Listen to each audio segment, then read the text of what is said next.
la reine sera remplacée à la tête de l'État à la Barbade, à la suite de l'élection du tout premier président du pays. Le 21 octobre, la Barbade a élu son tout premier président alors qu'elle fait les premiers pas pour devenir une république. Dame Sandra Mason prêtera serment le 30 novembre, le 55e anniversaire de l'indépendance du pays vis-à-vis de la Grande-Bretagne.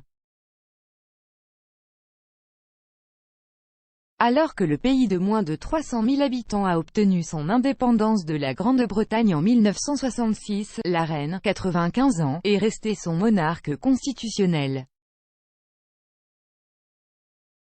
En 2020, le pays des Caraïbes a annoncé son intention de retirer la reine Elisabeth II de son poste de chef d'État et de devenir une république. En conséquence, Madame Mason a été élue mercredi par un vote des 2/3 d'une session conjointe de l'Assemblée et du Sénat du pays des Caraïbes. L'ancien juriste de 72 ans et gouverneur général de l'île depuis 2018, elle a également été la première femme à siéger à la Cour d'appel de la Barbade. L'élection a été qualifiée de « moment décisif » pour le pays par le Premier ministre Mia Mottley. Après les élections de mercredi, elle a déclaré « Nous venons d'élire parmi nous une femme qui est uniquement et passionnément barbadienne, ne prétend pas être autre chose, et reflète les valeurs de qui nous sommes. » Madame Mottley s'est également empressée de rassurer que cette décision n'était pas un moyen de condamner son passé britannique.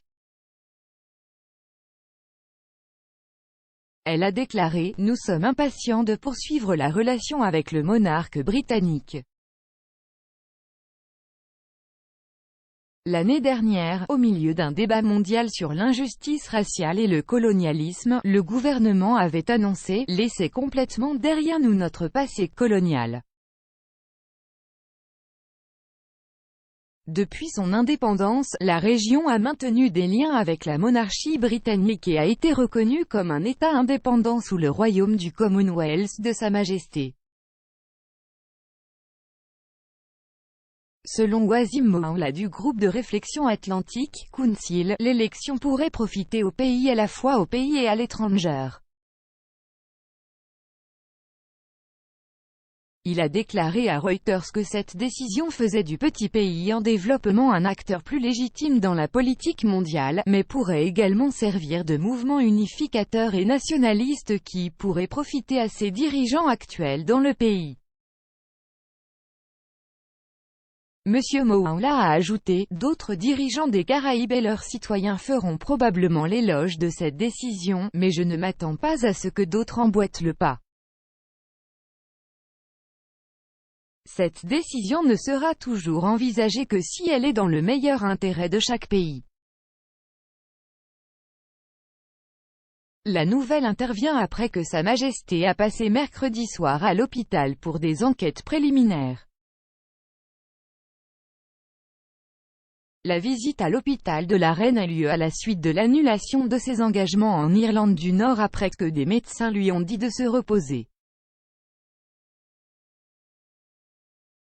Un porte-parole de Buckingham Palace a déclaré, suite à un avis médical pour se reposer pendant quelques jours, la reine s'est rendue à l'hôpital mercredi après-midi pour des enquêtes préliminaires, retournant au château de Windsor à l'heure du déjeuner aujourd'hui, et reste de bonne humeur. Selon les rapports, la souveraine était de retour à son bureau et effectuait des tâches légères après son retour de l'hôpital.